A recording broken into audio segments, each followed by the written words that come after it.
So what I'm basically saying is everyone also in this challenge is going to record their food on MyFitnessPal and Grown Start. No, no one. Awesome.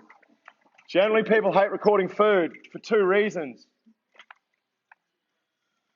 It feels like a chore because it's not fun, because no one's gamified it yet, which it will happen. Yes, you had the idea here first.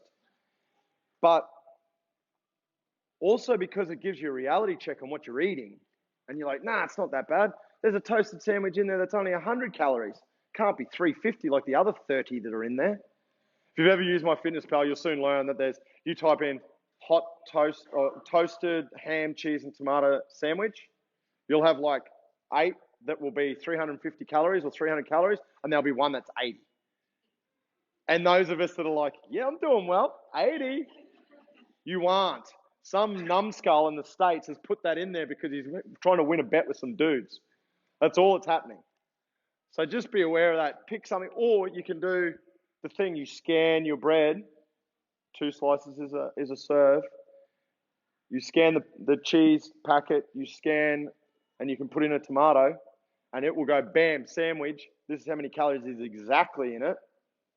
And you only got to do it once. I know it's going to be painful the first time, but you only have to do it once. What also happens is with MyFitnessPal, and I'll help everyone set theirs up, you only just have to download and put all your information in it. MyFitnessPal's standard settings are a little bit skew-if. They give you a lot of carbs, but we can modify that, and I'll talk to you about proteins that we got asked before. Okay. So MyFitnessPal, everyone's going to download, everyone's going to do. Come see Rebecca, and she'll help you set it all up. Oh, no moan. I thought I was going to get a response. Got no response. Also with goal setting, we'll go back to that for a second. See Jason as well if you've got any issues with your goal setting, modify stuff on that. So MyFitnessPal, everyone is going to log their food. I don't care if you don't do it. Don't bitch to me later about how you didn't get the results you wanted. Because I am so about quantitative and I want to see where everything is measured and done. And if you're missing one component, and I am a huge advocate of this,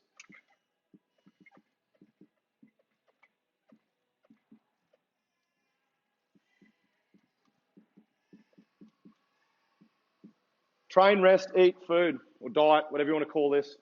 If you don't have one of these, you won't get what you want to get out of it. Yeah? And that doesn't matter what it is, whether it's performance-based, it's basically anything you want to change within yourself, you need them 3.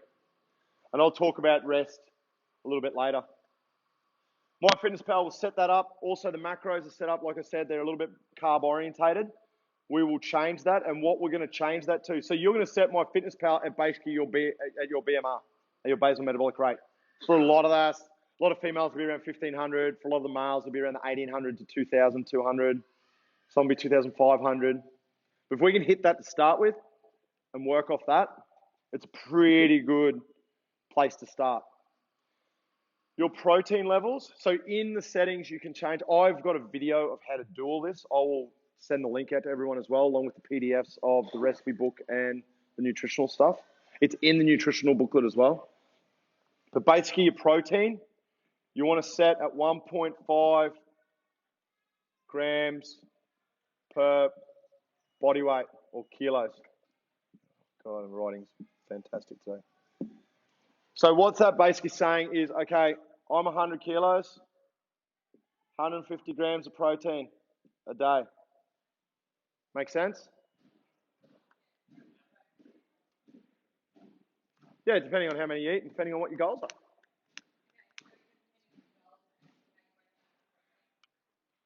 So with your goals,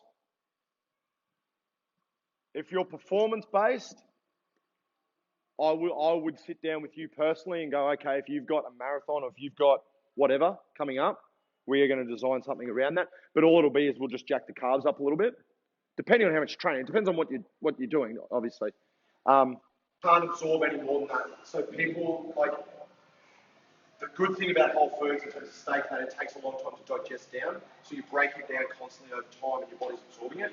People that are crushing going, I'm putting 8 strips of protein powder and having 16 eggs, and I'm smashing all this protein. I'm exaggerating, obviously. But they're doing that, and then a lot of going and wondering why they're sitting on the toilet a lot. You just can't absorb it. Your body just goes. Anything more than that is irrelevant. Studies have not shown that people can absorb more than 2 times their body weight. That is elite athletes. That is people training for a living for this stuff. So none of us are in that level. So we don't need, and that, they don't even give that, they give 1.5 times. So if you're doing 1.5 times though, you're going to be crushing it in here. Yeah? To make use of it. Basically tearing down muscle fiber. To build lean muscle mass. Make sense?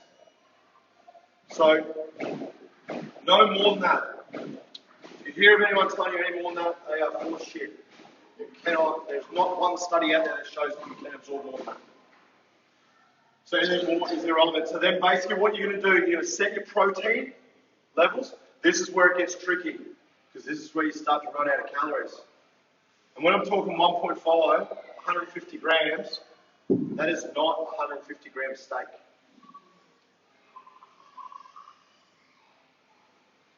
$300 gram steak,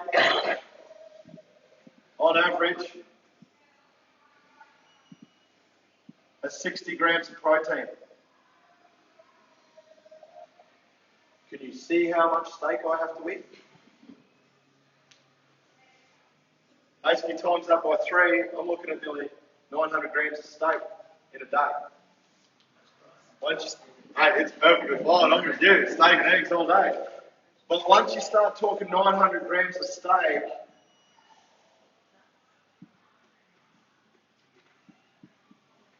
we start talking 800 to 1200 calories.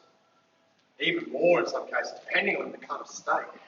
So we start getting, holy, my calories are starting to get into trouble a little bit. So that's where it's a balancing act between fats and carbohydrates. When in doubt, cut the carbs out. Because carbs are not essential. Anyone that tells you otherwise, oh shit. Carbs are not essential. The only thing that carbohydrates are essential for is for digestion. And that's why we choose carbohydrates that are high in fiber. Yeah? So you need fats for this and for cellular and organ function mainly. Yeah? Good fats. Let's not be choosing those trans fats. If you need to know what that is, if you've ever watched the Simpsons episode where Homer's trying to put on a heap of weight, and he gets the paper and goes, if I rub it against the paper and it goes shiny, I eat it. Don't eat it. Okay? So pies, classic example. Sausage rolls, anything with heaps of fats in it. So trans fats, not good fats. Don't get too hung up on saturated fats too, because the science behind saturated fats are actually doing a little bit of a U-bolt now, which is quite interesting. It's a bit like eggs. We said don't eat eggs ever because they're bad for your cholesterol. It's not really quite right. So yeah, so once you do that, and once you get your fats in there, get your carbs, you'll probably be able to sit at fats at about 20%, 25%. Your carbs will be able to sit at about around 30%. Everyone is different. I can help you set it up. Just set it up. See how you go for 2 weeks. And then we'll adjust it. If you're about to kill someone, we will change some settings, okay?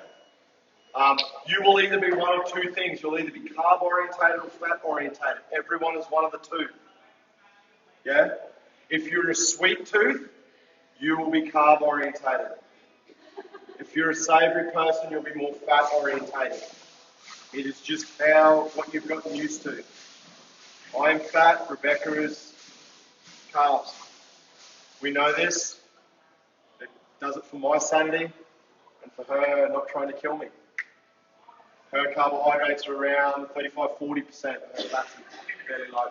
That's in order to get, for her, it's not about body composition this time round, but it's about other things. So she's not as concerned about this. Okay, this is really serious about. It's about body composition. That's what I'm more generally talking about, people.